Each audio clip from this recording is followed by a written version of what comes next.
여러분의 삶을 돌아볼 때 나를 무엇이 이끌어왔다라고 여러분 생각하세요? 내가 내 삶을 지금 딱 멈추어 서서 과거를 딱 돌아보니 내 삶을 이끌어온 것이 무엇일까?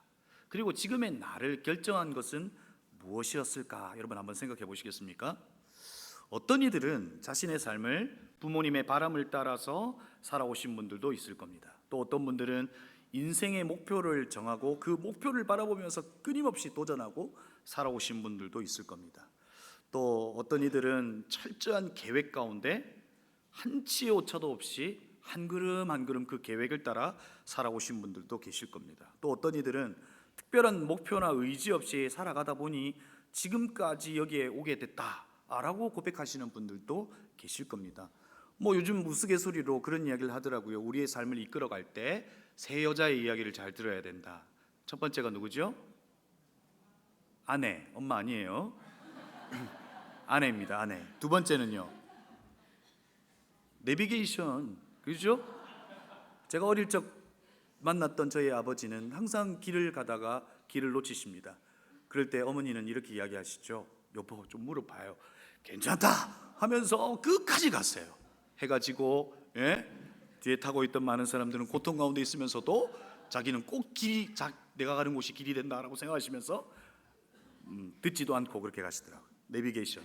요즘 골프 치시는 분들은 캐디의 말을 또 잘 들어야 된다, 이런 이야기를 하더라고요.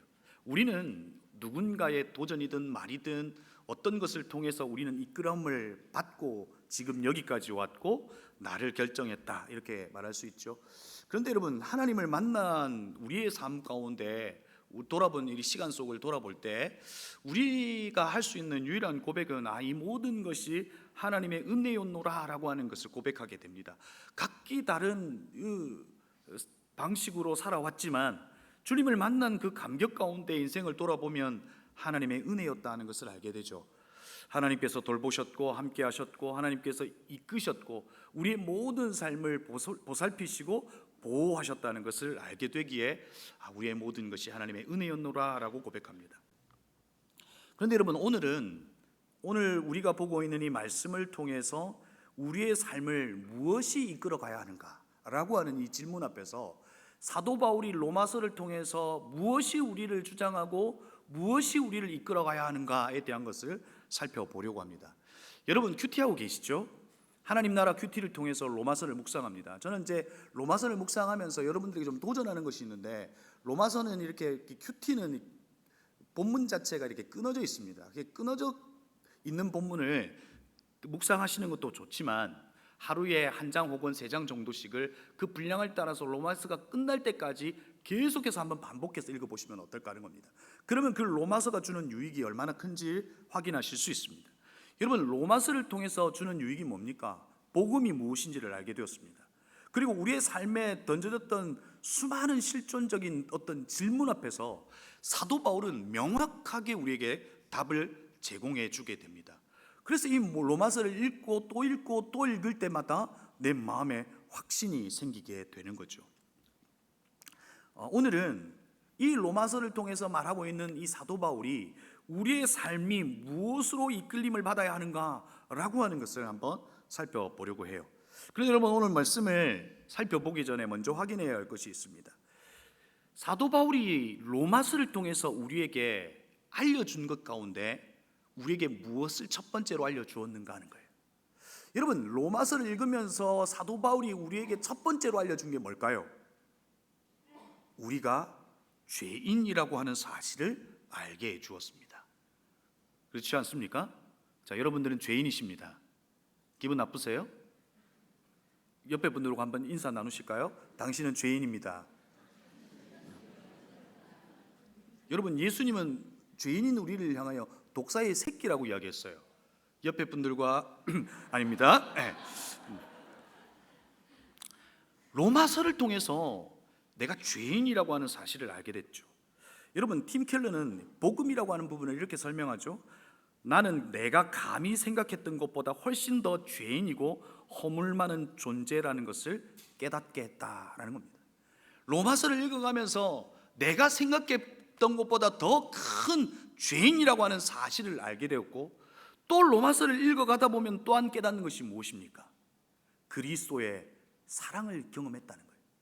나는 내가 생각했던 것보다 더 큰 죄인이지만 그 죄인을 향한 그리스도의 사랑, 십자가에서 자신을 내어주시는 그 큰 사랑을 경험한 것이 나라고 하는 사실을 알게 되었다 하는 것이죠.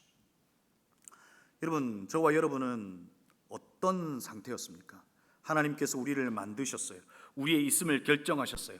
하나님의 형상으로 지은 바 되었고 하나님을 누리면서 살 수 있는 존재로 이 땅 가운데 우리를 두셨다는 거예요. 그런데 죄가 들어옴으로 말미암아 하나님의 형상이 깨뜨려져 버렸고 죄의 싹은 사망이라고 하는 그 진리와 결론 앞에 피할 수 없는 존재가 되었다는 거예요. 그런 저와 여러분을 향하여 하나님이 무엇 하셨냐는 거예요. 그래, 너 죄인이야, 너 죽어. 그렇게 우리를 내버려 두셨냐고요. 하나님은 이사야와 수많은 선지자를 통하여 하나님의 열심히 내가 널 구원하겠다라고 작정하시고 말씀해 주셨어요. 그리고 하나님은 하나님의 열심을 따라서 우리에게 예수 그리스도를 이 땅 가운데 보내시고 그를 십자가에 지심으로 우리의 죄를 대신해 주셨어요. 죄인이라고 하는 사실 앞에서 사망이라고 하는 결론을 바꿀 수 없는 우리에게 그리스도의 죽으심으로 그 사망을 생명으로 바꾸어 내었다는 거예요. 그것이 복음을 경험한 저와 여러분에게 일어난 일이라는 거예요. 그러나 오늘 사도 바울은 로마서를 통해서 계속해서 무엇을 이야기해요? 율법이라고 하는 것과 복음이라고 하는 것을 계속해서 대조하면서 이야기하죠. 율법이라고 하는 것의 율법의 행위가 우리를 구원하는 것이 아니라 사망에서 생명으로 옮겨놓는 것이 아니라 복음, 그 복음을 믿는 믿음이 그것을 가능하게 한다라고 하는 것을 알게 해 주더라는 거죠. 그래서 그 복음 가운데 우리가 무엇을 깨달았냐고요? 내가 죄인이었다는 사실과 그리고 내가 죄인인 나에게 그 엄청난 그리스도의 사랑이 있다는 사실을 알게 된 거예요. 사랑하는 성도 여러분, 여러분은 죄인이십니다. 아직도 기분 나쁘세요? 그런데 죄인인 우리를 그리스도께서 십자가의 죽으심으로 우리를 살려내셨습니다. 그리고 우리는 그 사랑 안에 있다는 사실을 여러분 아십니까? 우리는 그 엄청난 사랑 안에 있다는 사실 앞에서 죄인은 곧 죽는다라고 하는 절망을 선택하지 않고 그 죄인을 구원하셨다라고 하는 그 사실 앞에서 다시금 소망이신 예수를 붙들 수 있다는 겁니다. 결국 나라고 하는 존재는 내가 누구인가의 문제가 아니라 내가 누구의 것인가의 문제라는 거예요. 내가 예수 그리스도가 그 그리스도의 소유가 되었다는 것 자체가 나를 결정해 주었다 하는 것이죠. 하지만 나는 그분의 소유가 되었는데, 그분을 믿음으로 나는 그분의 소유가 되었는데, 우리는 그분의 소유가 되는 방식을 어떻게 우리가 그분을 소유하냐 하는 거예요. 오늘 성경에서 보면 오히려 내 안에 하나님이 거하시는 방식을 통해서 내가 그분의 소유가 되는 것을 알 수 있어요. 로마서 8장 9절 말씀이에요. 만일 너희 속에 하나님의 영이 거하시면 너희가 육신에 있지 아니하고 영에 있나니 누구든지 그리스도의 영이 없으면 그리스도의 사람이 아니라. 우리는 성령을 소유하는 것으로 무엇이 되었다고요? 그리스도의 사람이 되었다고요. 우리가 그 성령을 소유하는 것으로 우리의 존재가 그리스도의 사람이 되는 것이 우리의 존재라고 하는 것을 이야기해 주죠. 그리고 예수 그리스도를 믿음으로 우리 안에 성령이 거하시고 성령을 소유한 우리가 그리스도의 사람으로 살아내는 완전히 바뀐 하나님의 소유가 된 그 정체성으로 살아가더라 하는 것이죠. 고린도후서 4장 7절과 11절에는 이렇게 이야기하죠. 함께 한번 읽어볼까요? 함께 읽겠습니다. 시작.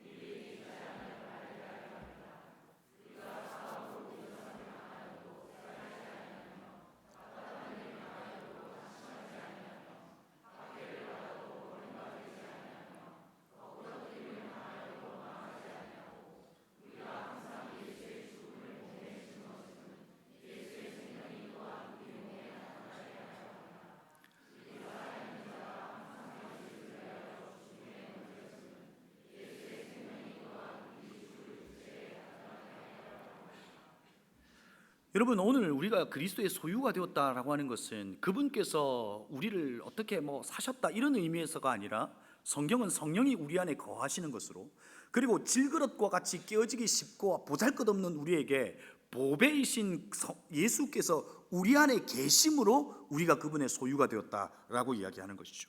우리는 아무런 가치 없는 질그릇과 같은 존재인 우리에게 예수 그리스도가 우리에게 들어오심으로 우리는 정말 우리의 존재와 우리의 가치가 달라졌다라고 이야기하죠. 그래서 우리의 삶에 우겨쌈을 당하여도 쌓이지 않는 존재, 답답한 일이 있어도 그 일을 당하지 않는 존재, 낙심으로 끝나지 않는 존재가 바로 저와 여러분이라는 거예요. 우리의 삶의 결론이 사망이 아니라 생명이다라고 하는 것을 이야기해 주고 있다는 거죠. 이것이 오늘 로마서 8장 1절과 2절에서 말하고 있는 거예요. 그러므로 그리스도 예수 안에 있는 사람들은 정죄를 받지 않습니다. 그것은 그리스도 예수 안에서 생명을 누리게 하려는 성령의 법이 당신을 죄와 죽음의 법에서 해방하여 주었기 때문입니다. 여러분, 이제 우리는 우리의 끝에 사망이 있어라고 말할 수 없다는 거예요. 너의 인생의 끝은 사망이야, 절망이야 라고 말할 수 없다는 거예요. 그 죄와 사망의 법에서 우리를 정죄하지 못하고 우리 안에 그리스도께서 거하심으로, 우리 안에 성령이 거하심으로 생명의 성령의 법이 그 정죄로부터 우리를 해방했다는 거예요. 이것이 우리다라고 하는 것을 이야기해 주고 있는 겁니다. 여러분, 감동이 없으세요? 우리 성도님들 가운데 한 10%는 눈물을 흘리셔야 돼요. 그리고 10%는 감격의 환호를 지으셔야 돼요. 그러나 우리가 받는 이 복음의 이 메시지가 사실은 우리에게 너무 자주 듣는 이야기이지만, 사실상 이 복음이 우리에게 주는 게 뭐냐는 거예요. 우리의 존재를 완전히 바꾸어 냈다는 거예요. 사망에서 생명으로 옮겨 놓았다는 거예요. 죄와 사망의 법에서 생명의 성령의 법이 우리를 이끌어가는 존재가 되게 했다는 거예요. 그러면 여러분, 우리는 이제 무엇을 따라 살아가야 하느냐 하는 그 질문 앞에 답을 내려야 해요. 로마서 8장 4절에서 말하죠. 그것은 육신을 따라 살지 않고 성령을 따라 사는 우리의 율법이 요구하는 바를 이루게 하려는 것입니다. 이제 우리는 누구의 이끄심을 따라 살아가는 존재가 되었다고요? 성령의 이끄심을 따라 살아가는 존재가 되었다고요. 우리의 인생의 서사를 써내려가는 방식이 바뀌어졌다고 이야기하는 거예요. 세상은 네 인생은 네가 사는 거야 라고 말하죠.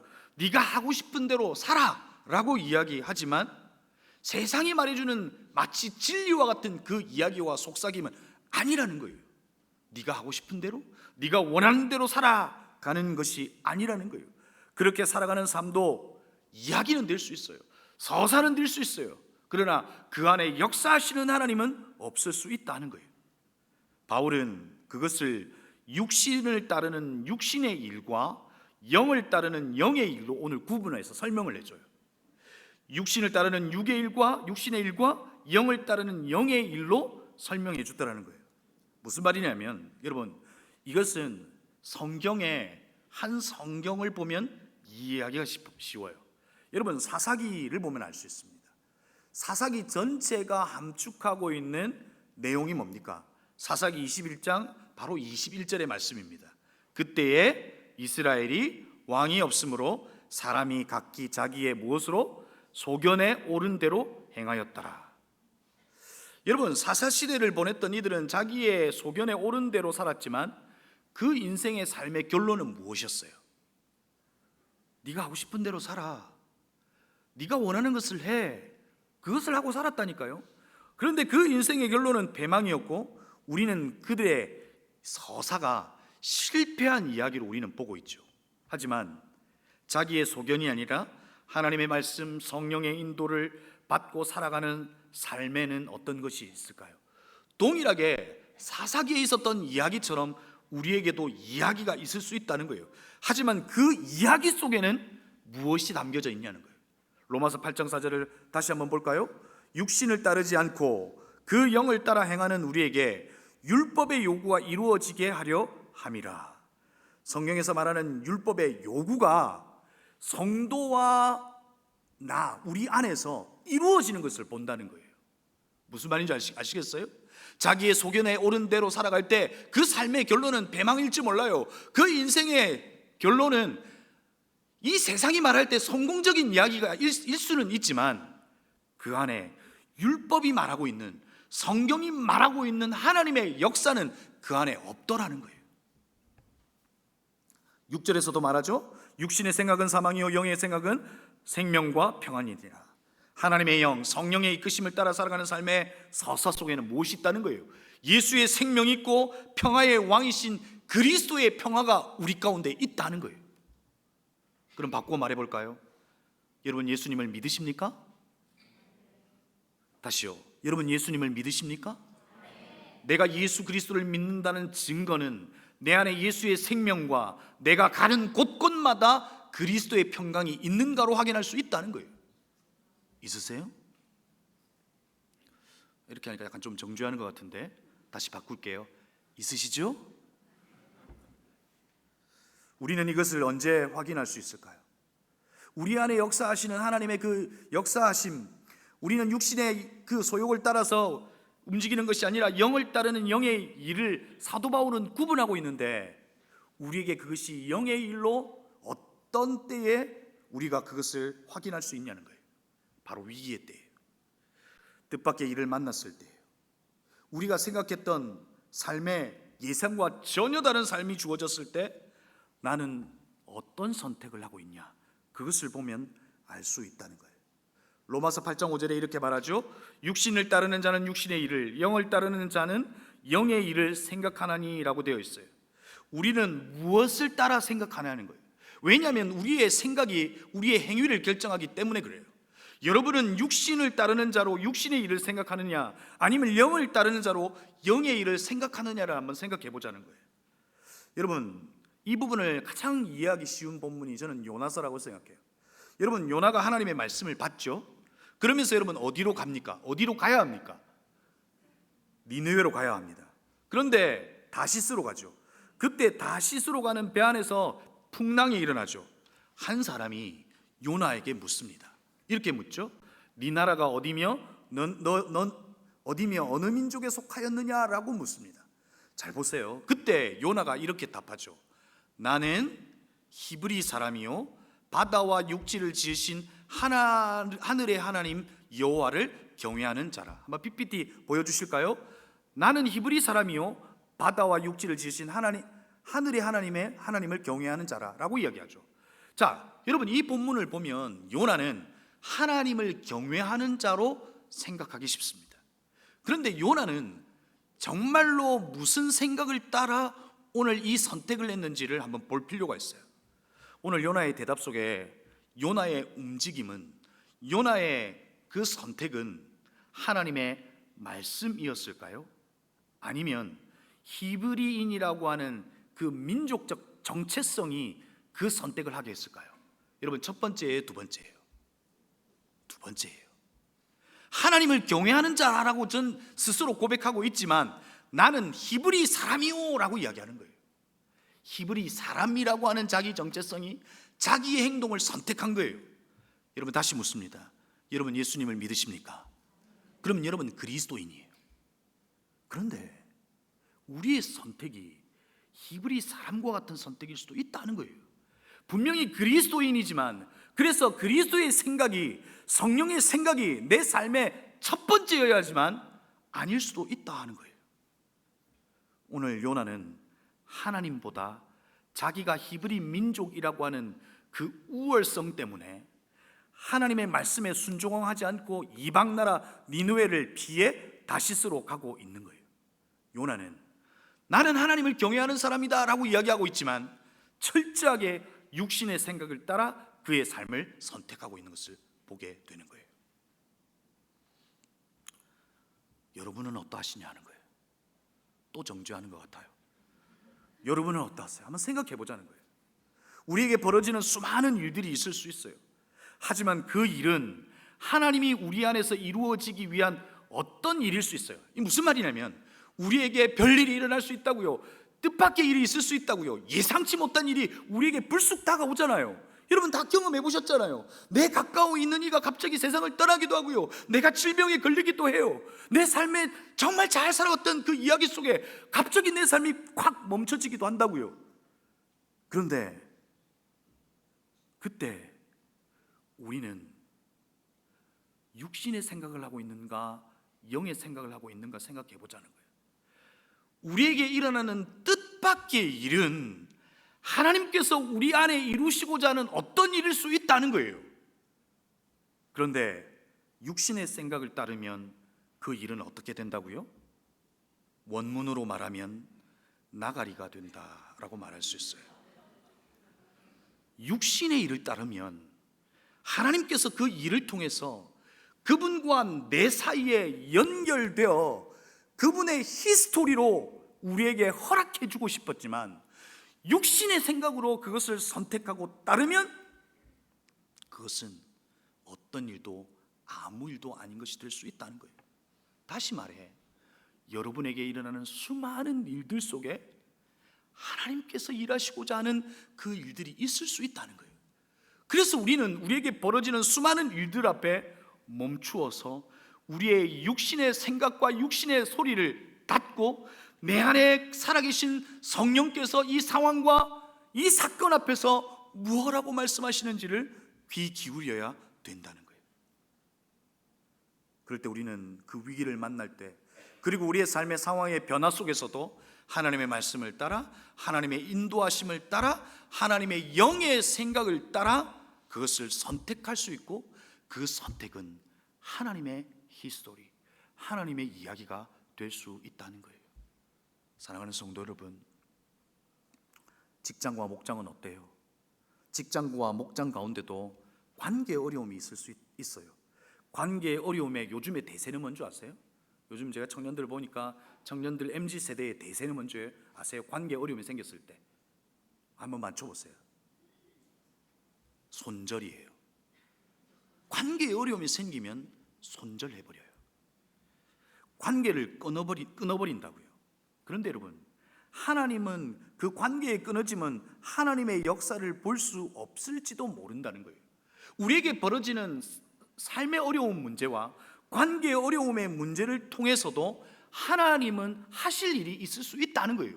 나를 자라게 하실 수 있고요, 그 관계의 갈등 속에서 믿음적 반응을 통해서 성령의 이끄심을 따라서 그것을 할 때 그 갈등의 시작은 믿음의 시작이 될 수 있고, 그 갈등의 결론은 믿음의 역사가 될 수 있다는 거예요. 그래서 우리는 목장에서 어려움을 겪으면 바꿔주지 않습니다. 가족은 쪼갤 수 없습니다. 가족은 지지고 볶고 싸워도 그 안에서 해결해야 합니다. 인간적 방법이 아니라, 육신적 방법이 아니라 하나님의 방식으로 그것을 해결해 보는 겁니다. 그럴 때 그 깊은 갈등 속에서도 하나님을 경험해요.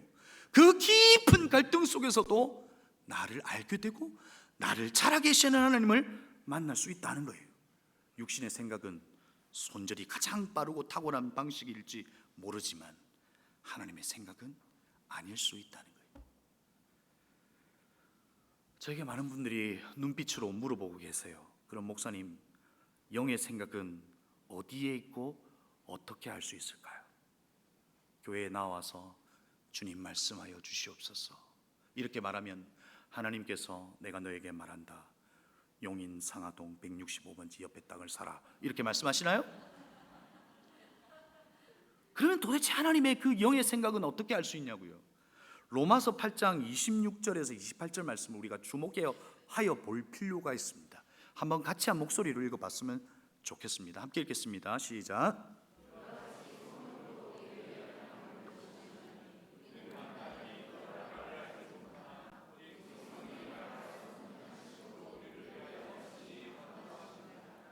마음을 살피시는 이가 성령의 생각을 아시나니 이는 성령이 하나님의 뜻대로 성도를 위하여 간구하심이니라. 우리가 알거니와 하나님을 사랑하는 자 곧 그의 뜻대로 부르심을 입은 자들에게는 모든 것이 합력하여 선을 이루느니라. 여러분, 영의 생각, 성령의 생각은 어떻게 할 수 있냐고요? 여러분, 바로 기도의 자리예요. 기도의 자리에 나아갈 때, 그리고 그곳에서 기도할 때 우리 안에 계신 성령께서 말할 수 없는 단식으로 우리를 위해서 친히 간구하세요.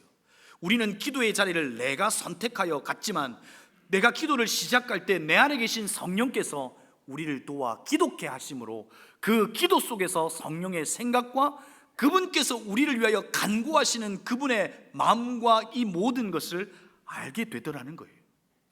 그래서 우리는 우리의 삶에 위기가 찾아오고 어려움이 찾아왔을 때 우리의 선택이 무엇이 되어야 하냐고요? 바로 기도의 자리로 나아가는 거예요. 무릎을 꿇어버리는 거예요. 그럴 때 그 속에서 우리 안에서 단식하시는 그 성령의 생각을 알게 되는 거예요. 성경의 생각을 알게 되고 그것을 따라 살아갈 때 우리는 우리와 성도의 삶을 통해서 뭘 보는 거예요? 주의 일하심을 보는 거예요. 사랑하는 성도 여러분, 여러분에게 어떤 일이 있으세요?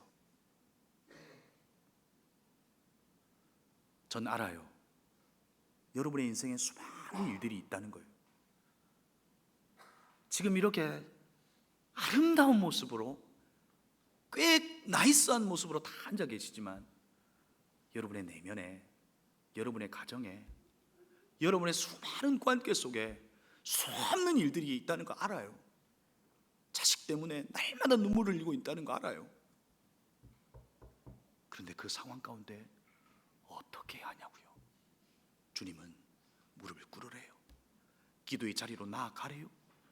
그러면 너희 안에 계신 성령께서 탄식하게 하시는 것으로 성령의 생각과 마음을 알게 해 주시겠대요. 그리고 우리의 삶이 내 생각과 내 판단대로 이끄는 것이 아니라 성령의 이끄심을 따라 그렇게 걸어갈 때 우리의 삶의 문제와 우리의 삶의 고통스러운 그 순간이 하나님의 일하심이 될 수 있다고 말하고 있는 거예요. 사랑하는 성도 여러분, 성령의 이끄심을 받는 우리 은혜샘물교회 성도님들이 되기를 주의 이름으로 축복합니다. 성령을 통해서 우리는 이끄심을 받을 수 있고, 두 번째는 성경을 통해서 우리는 이끄심을 받을 수 있습니다. 하나님께서 에스겔에게 뭘 약속해 주셨냐면 성령을 주시겠다고 약속해 주셨어요. 내 신을 너희 속에 두겠다라고 말씀하셨고, 그 에스겔을 향한 약속은 이루어졌어요. 또 예레미야를 통해서 뭐라고 약속해 주셨냐면 내가 나의 법을 그들 속에 두며 그 마음에 기록하리라 라고 말씀해 주셨어요. 우리를 이끄시는 것은 예수 그리스도의 십자가와 부활로 완성하신 하나님의 말씀이라는 거예요. 성령을 통해서 우리의 마음의 신비 안에 새겨두신 하나님의 말씀을 우리의 마음의 신비에 기록해 두어 그 말씀으로 살게 하실 뿐만 아니라 그 말씀으로 우리를 이끌어 가시더라 하는 거예요. 여러분, 우리는 성경과 성령을 통해서 하나님을 알 수 있고요, 성경과 성령을 통해서 하나님의 이끄심을 받을 수 있다는 거예요. 로마서 8장 4절을 다시 보면 어떻습니까? 그것을 육신을 따라 살지 않고 성령을 따라 사는 우리가 율법이 요구하는 바를 이루게 하시려는 것입니다. 여러분, 로바스를 통해서 우리에게 알려주는 율법은 무슨 기능을 했냐면 너 죄인이야, 너 죽을 거야 라고 하는 것을 알려주었다는 거예요. 그러나 그 죄인의 결론이 사망이라고 하는 것은 율법이 우리에게 알려줬고, 그리고 그 율법을 우리의 힘과 의지로 이루어내는 방식으로 생명으로 바꿀 수 있다라고 율법이 이야기해 줬다는 거예요. 근데 그게 아니라고 바울은 이야기하는 거죠. 이제 성령이 우리를 바꾸어 내었고 성령의 이끄심을 따라 살아갈 때 우리 안에 우리에게 주어진 율법은 우리를 정죄하는 기능이 아니라 이제 그 율법과 하나님의 말씀은 우리 안에서 이루어지는 방식으로 그 말씀은 진짜야 라고 하는 것을 우리를 통해서 확인시켜 주고 싶다는 거예요. 내일 일을 염려하지 말라, 누가 말한 거예요? 어디에 기록되어 있는 거예요? 아니, 어디에 기록되어 있냐고요? 사서삼경 뭐 이런 거 아니잖아요. 말씀에 있는 거죠. 그런데 여러분, 그 하나님의 말씀을 따라 살아낼 때 그 말씀이 우리에게 무엇을 해주겠냐는 거예요. 그 말씀이 내일 일을 염려하지 말라라고 하는 그 하나님의 말씀을 따라 살 때 내일의 염려가 내일의 주인이신 하나님에 의하여 우리의 염려를 바꾸어 내시고 오히려 주의 돌보심을 바꾸는 일들이 우리 안에 일어난다는 거예요. 성령과 우리는 성경의 이끄심을 받아야 한다는 거예요. 하나님의 말씀은, 제가 자주 하는 이야기예요, 하나님의 말씀은 현실이 됩니다. 아멘이세요? 하나님의 약속의 말씀은 현실이 된다고요. 성령을 보내신다 하셨기에 성령이 보내졌고, 아들 예수 그리스도를 보내주신다고 하셨기에 그 약속은 현실이 되었다고요. 성령이 기록된 모든 말씀은 현실이 되는 거고요. 믿음은 보이지 않는 현실을 말씀을 통해서 보는 거예요. 막막하세요? 아무것도 보이지 않았어요? 그걸 말씀을 통해서 보는 거예요. 그 믿음을 통해서 보이지 않는 우리의 현실을 말씀을 통해서 보고, 그 말씀을 통해서 이끄심을 받을 때 하나님의 말씀은 우리의 삶의 현실이 되는 것을 경험하게 되는 거예요. 여러분, 쫄지 마세요. 당당하세요. 상황과 사건과 수많은 일들이 여러분을 우겨쌈을 당할지라도 우리는 그분의 말씀이 있어요. 우리 안에 성령이 계세요.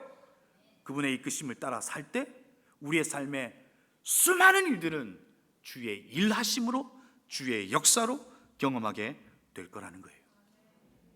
말씀을 마무리할까요? 제가 이제 연초에 어느 장례식을 다녀왔어요. 그런데 장례식을 다녀왔는데 아주 쓸쓸한 장례식이었어요. 그러면서 어떤 생각이 들었냐면, 내가 만약에 죽었을 때, 물론 저는 120살까지 살긴 하겠지만, 제가 만약에 죽었을 때 우리의 자녀들은 아빠의 무슨 말을 기억할까라고 하는 생각을 했어요.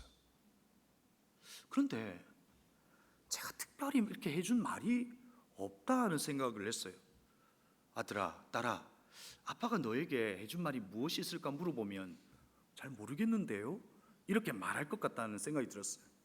그래서 하나님 앞에 기도했어요. 하나님, 올 한 해, 올해가 가기 전에 이제 내년에 고3 되고 하니까 이 아이들과 깊은 이야기를 나누고, 이 아들과 딸에게 해줄 수 있는 이야기를 좀 할 수 있는 기회를 달라고 기도했어요. 근데 이렇게 기회가 잘 되지 않는 거예요. 근데 여름에 이제 여행을 가서 한번 이야기를 해줄까 하고 생각을 했어요. 그런데 청년부 여름 수련회 있고 또 일본 단기봉사 있고 하니까 이게 안 맞는 거예요. 근데 딱 맞춰보니까 아이들 그 특강을 하루 딱 빼는 4일의 시간이 남더라고요. 수련회를 마치는. 그래서 그때 여행을 가자라고 이야기했어요. 여러분, 아들은 뭐라고 이야기했을까요? 같이 안 가겠대요. 아버지 속도 모르고. 검정고시도 준비해야 되고 그냥 걱정하지 말고 다녀오라는 거예요. 그래서 마음 가운데 이러면 안 되는데 하는 생각이 들었어요. 그래서 눈을 해외로 돌렸어요. 야, 우리 일본 갈까? 그랬더니 넙죽 받더라고요. 제가 다음 주 또 일본 단기봉사 가거든요. 그래도 표를 사고 갔어요. 왜냐하면 이 아들에게 꼭 해주고 싶은 말이 있었기 때문에 그래요. 그리고 가기 전에 글을 썼어요. 이 아들에게, 우리의 자녀들에게 해줄 말을요. 진실해야 한다. 가치 있는 것들에 대한 너의 삶의 태도는 이와 같아야 한다. 약자의 편에 서야 한다. 뭐 이런 등등의 이야기를 썼어요. 그리고 여행을 하면서 언제 말해줄까 하는 이 기회를 잡았지만 잘 안 되더라고요. 근데 아침마다 이제 큐티를 하고 하루를 시작했는데 마지막 날 이 이야기를 해줘야겠다 하고 생각했어요. 그리고 그 말을 하기로 작정을 하고 누워서 하나님한테 물었어요. 하나님, 나 아들 딸들에게 꼭 해주고 싶은 말이 있는데 어떤 이야기를 할까요? 내가 준비한 이런저런 이야기가 있잖아요. 그랬더니 하나님이 제 마음 가운데 말씀해 주시는 건 이거였어요. 야, 네가 준비한 그 말은 마치 대학교 교훈과 같아. 여러분, 대학교 딱 앞에 가면 진실, 정의, 사랑 이런 거 있잖아요. 주님, 그러면 주님, 아들에게 전할 말, 우리 아이들에게 전할 말 어떤 이야기를 해주면 좋을까요? 그랬더니 이렇게 말해 주셨어요. 네가 아들에게 전할 한마디의 말을 위해서 여행을 준비했지? 그런데 내가 너의 인생에도 수많은 우여곡절이 있었고 어려움이 있었어. 그런데 그 일들도 내가 너에게 한마디 말을 해주고 싶어서 그렇게 한 거야. 이렇게 말해 주시는 거예요. 그래서 아들에게 전할 말은 다른 거 아니야.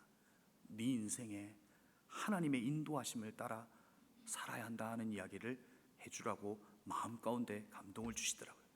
그래서 아침에 이야기했어요. 얘들아, 아빠가 영원하지 않는 것 너 알지 않냐? 그런데 네가 꼭 기억했으면 좋겠던 말은 네 삶에 하나님의 인도하심을 살았으면 좋겠다라고 하는 이야기를 전해줬어요. 그 말을 꼭 기억했으면 좋겠다 하는 거죠. 사랑하는 성도 여러분, 하나님이 오늘 여러분의 인생들에게, 우리에게 해주신다면 어떤 말을 해주실까요? 야, 난 너의 주인이야. 난 너의 아버지야. 내가 널 책임져 줄 거야. 너의 인생은 사망이 아니고 생명이야. 너는 이 땅 가운데 하나님의 자녀라고 하는 정체성 가운데 살아가야 돼. 그런데 네 힘으로 살지 마. 내가 너에게 말해줄 거야. 나의 인도함을 따라 살 수 없겠니? 라고 말해주지 않을까요? 사랑하는 성도 여러분, 오늘 사도 바울이 우리에게 도전하죠. 성령의 이끄심을 따라 살기를 원하세요. 우리에게 주어지는 여러 어려움의 순간 앞에서 우리는 성령의 생각을 헤아려야 해요. 그리고 그분의 말씀을 따라 살아갈 때 여러분의 삶의 서사 속에 하나님의 이야기가 가득하기를 주의 이름으로 축복합니다.